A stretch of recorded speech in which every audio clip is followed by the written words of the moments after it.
Austin Ekeler strategizes with other running backs in an effort to increase their pay. Clayton Kershaw will not have another rehab start, and LAFC might have a solution for its recent goal-scoring woes. Good morning. I'm James. This is your daily dose of sports and start for the greatest sports city in the world, Los Angeles. This is the faithful Angelenos Morning Report. It is July 23rd, 2023. I am playing with pain, as the trainers used to say. I got injured on the job yesterday. So be it. Life is tough. You have to work it out. And besides that, it's Sunday. It's the Lord's Day. I'm going to take some time. Thank God for the blessings in my life, such as LA Sports. And if you like being in the know about LA Sports, clickety-clack the like button. Clickety-clack the subscribe button. There's a notification bell. Hit that. It'll let you know when we drop new content. Sharing is caring. Let people know we exist and comment. I try to get back to every one of you guys. If I try to get back to you today, though, just know I'm on hallucinogens. So there's that. Before we go through the news and notes, a look at the scoreboard. Freddie Freeman hit 2 home runs. JD Martinez hit a 3-run home run. Dodgers beat the living daylights out of Texas 16-3. Remember when we were all, tut-tutting and getting all worked up over Dodgers struggles? Yeah, they're 4 games up in the NL West now. I think we can breathe a little easier. Meanwhile, just a couple of blocks away in a glorified junior college gym, the Dallas Wings defeated the Sparks 98-84. The Sparks are on an 8-game losing streak. Yikes. Even for the NBA. Yikes. Meanwhile, today, the Dodgers finished their series in Texas at 11:30. Emmett Sheehan is 3-0 with a 4.91 ERA. Martin Perez, 7-3 with a 4.84 ERA. So, elite NFL running backs got together on a Zoom call on Saturday. Sources told Pro Football Talk that disgruntled Chargers running back Austin Ekeler was the guy who organized the thing, which is nice, right? Because now Austin Ekeler gets to actually look and see what elite NFL running backs actually look like. Good for him. I think it's always good to try to get to know the people who are better than you.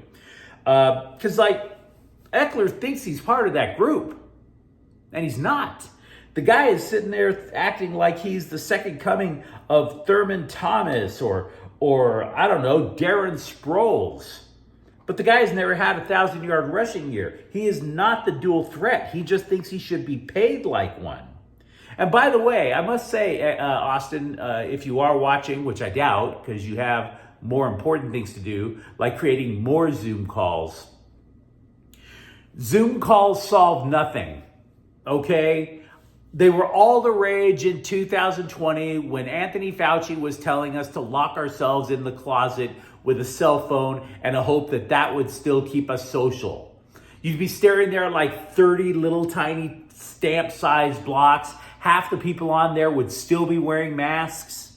And you'd be afraid that if you accidentally sneezed on the screen, that little box down there would get the death spore. So yeah, Zoom calls solve nothing. That's the first thing you should know. But I have to acknowledge that people are starting to understand the plight of elite running backs when it comes to the lack of pay. It is becoming a problem. And so people are starting to ask if a workaround could be achieved. How do you say rob Peter to pay Saquon? If that makes any sense. So we have reports from different people. I have one from an agent and I have one from a general manager. They're going to explain what they see the problem as and if there is the possibility of a workaround.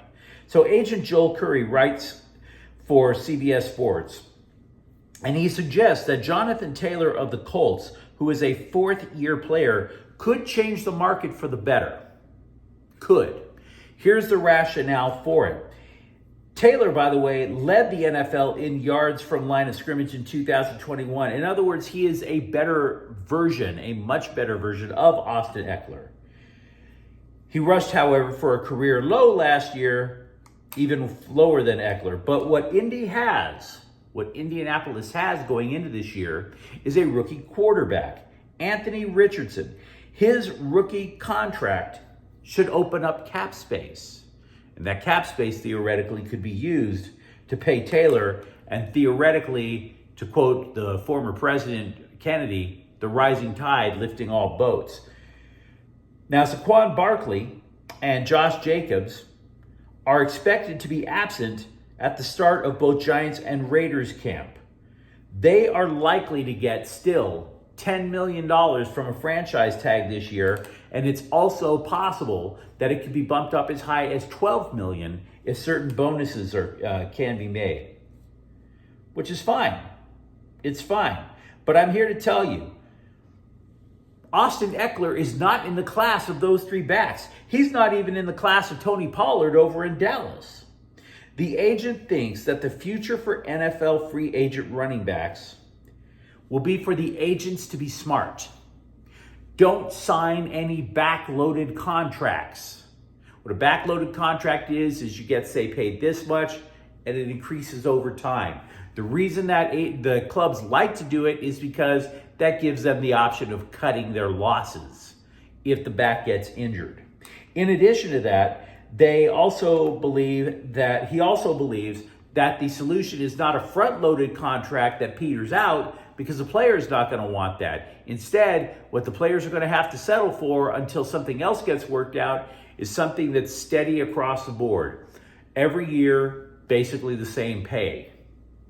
That's his belief. Ex-general manager Randy Mueller, by the way, the guy used to run the New Orleans Saints, he writes in The Athletic, and he's saying that the reason for the stagnant salaries are actually complex. We mentioned Josh Jacobs a moment ago. Jacobs plays for the Las Vegas Raiders. The Raiders now, their entire front office is pretty much run by people who used to be with the New England Patriots.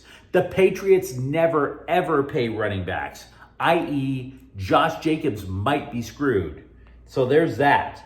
In addition to that, another thing that's going to hold running backs' pay down is the position inherently carries risk. Consider the health of a former Rams running back, Todd Gurley. The guy's knees were shot in his mid-20s. You never heard from him again. Mueller said that if he were still a GM, when it came to paying running backs, he would not be against paying running backs, but they would have to meet three criteria. Can the player get more yards than expected in the offensive design, in the offensive concept? How do you move the ball? There's no such thing really as an I formation offense anymore, but theoretically that would get more running. That would get more running plays than, say, the spread. Although you can get more yards in the spread if you space things out properly. The second question: can the running back score from anywhere on the field? That would make you more valuable. Third, what is the role on third down or in the red zone for the player? Mueller does not say Ekeler answers all those three questions in the affirmative. Therefore, he would not pay Ekeler. He only lists 4 running backs that can answer all three of those questions. So in other words, there's a reason the market's being suppressed. Only 4 running backs are in this former GM's criteria. That would be Christian McCaffrey of San Francisco, Alvin Kamara of the Saints, Jacobs, and Saquon Barkley. Now, Mueller added that as a GM, you have to be okay playing the bad guy because of the salary cap. In other words, you got to be ruthless about it. Here's the problem. If you pay heavily for an established starter, meanwhile, you got the Kansas City Chiefs, who took a 7th-round running back all the way to the Super Bowl to start because the spread offense worked so well for him. Why would you do that? So, to wrap it up, the market has changed because of player injuries, the offensive scheme, and if the player fits, and oh, by the way, Austin Ekeler is not an elite running back. Are we cool now? Just to give you all that information, I get it's a lot to digest, but I want you to have an idea. When people start bitching about running back pay, those are the reasons for it. Also with the Chargers, ESPN's Jeremy Fowler reports that former Bolts linebacker Kyle Van Noy is chatting with Baltimore. So that's nice. Clayton Kershaw will throw another batting practice session on Monday instead of actually having a rehab assignment. He's been on the injured list since July 3rd. He has left shoulder soreness. Dave Roberts said that they're just basically going to plug and play him. Just go from there. Speaking of injured Dodgers, do you remember how Trace Thompson basically stunk up the joint for a couple of months, going 8 for 67 before going on the injured list? Yeah, he began a rehab assignment on Friday. We'll figure out if that means anything in terms of him ever seeing the majors again. And by the way, we will start talking more about Dodgers trade possibilities in the near future. The trade deadline is next Tuesday, not this one coming up, the one after. LAFC have acquired forward Mario Gonzalez from Braga as a club out in Portugal. They did so without using a DP spot, which is kind of vital because if they do wind up losing one of their midfielders, as has been rumored, theoretically the DP spot could be used to plug that hole. They believe that Gonzalez can play in the middle of the top three forwards or on either side. So that gives them a versatile threat. But despite his being versatile, if I were to make a guess about LAFC, he's going to play right in the middle of the top of that 4-3-3. And the reason I say so is because Carlos Vela excels on the outside. He's not a center forward. For that matter, I don't think they want to move Dennis Bouanga on the inside either. Vela, Bouanga, my belief is you plug Mario Gonzalez in the middle.